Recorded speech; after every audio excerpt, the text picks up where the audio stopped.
Welcome to శ్రీమాల kitchen. ఈరోజు నోరూరించే వంకాయ curry తయారు చేద్దాం. చాలా సింపుల్గా చేసుకోవచ్చండి, టేస్టీగా కూడా ఉంటుంది. వంకాయల్ని చిన్నగా కట్ చేసుకొని వాటర్లో వేసి ఇలా ఉంచాలి. ఒక కుక్కర్ పెట్టుకొని అందులో ఒక 4 స్పూన్ ఆయిల్ వేసుకోవాలి.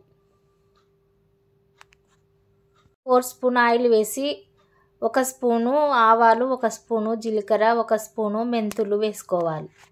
1 సెకండ్ పాటు వేగనివ్వాలి. ఒక ఎల్లిపాయ ఇలా దంచుకొని వేసుకోవాలి. 1 సెకండ్ పాటు వేగనివ్వాలి. చాలా టేస్ట్ ఉంటుందండి వంకాయ టమాటా. పచ్చిమిర్చి ఒక 5 కట్ చేసి వేసుకోండి.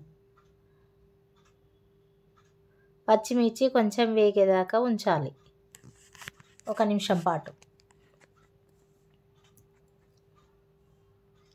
తర్వాత ఒక ఆనియన్స్, ఒక ఉల్లిపాయ ఇలా చిన్నగా కట్ చేసి వేసుకోవాలి.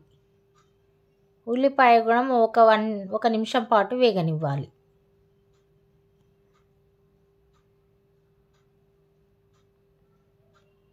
వంకాయలో కొంచెం నువ్వుల పొడి, పల్లీల పౌడర్ అవన్నీ వేసుకుంటారు, ఏం అక్కర్లేదండి. ఇలా కూడా చేసుకుంటే చాలా గ్రేవీ వస్తుంది.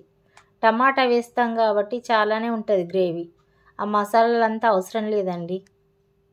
టమాటాలు ఒక 4 కట్ చేసి ఇలా వేసుకోవాలి. దీనిదే వస్తుందండి గ్రేవీ, సరిపోతుంది అన్నంకైనా చపాతీకైనా. ఒక 2 నిమిషాల పాటు మంచిగా వేగనివ్వాలి. ఒక 2 నిమిషాల పాటు ఇట్లా మూత పెట్టి ఉంచుదాం. 2 నిమిషాల తర్వాత చూడండి, చాలా వరకు ఉడికిపోయింది. ఇలా మెత్తగా ఉడికిపోయిన తర్వాత ఇందులో మనం కట్ చేసుకున్న వంకాయలు వేసి ఫ్రై చేసుకోవాలి.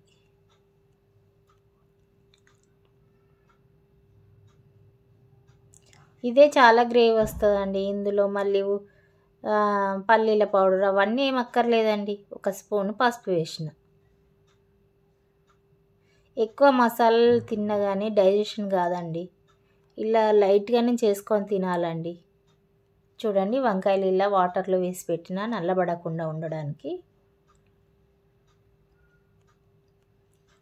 చాలా బాగున్నాయండి వంకాయలు, లేతగా ఉన్నాయి. కర్రీ కూడా తొందరగా అయిపోతుందండి, మంచిగా తొందరగా ఉడుకుతుంది. వేసి మంచిగా కలపాలి.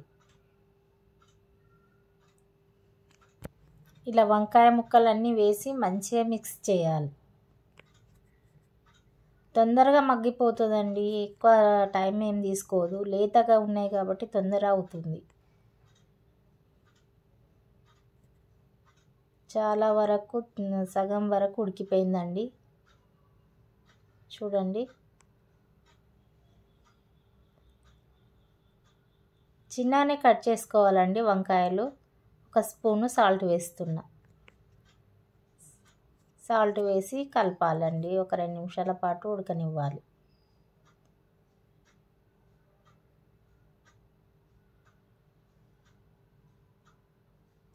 టమాటా వంకాయ చాలా బాగుంటుందండి. ఇది చపాతీకైనా రైస్కైనా కూడా బాగానే ఉంటుంది. వేసి కలపాలి. 1 నిమిషం పాటు మంచిగా మూత పెట్టి ఉడకనిద్దాం. ఉప్పు కారం అంతా ముక్కలకు పట్టుకుంటుంది. తర్వాత తీసి చూద్దాం. కొన్ని వాటర్ వేసి నుండి నేను స్కిప్ అయింది. కొన్ని వాటర్ వేసి ఒక 2 విజిల్స్ పెట్టుకుందాం. 2 విజిల్స్ అయితే సరిపోతుంది. 2 విజిల్స్ తర్వాత తీసి చూద్దాం. చూడండి, రెడీ అయిపోయింది వంకాయ టమాటా. సింపుల్గా ఇలా చేసుకోవచ్చండి. మీరు కూడా చేసి నాకు కామెంట్ సెక్షన్లో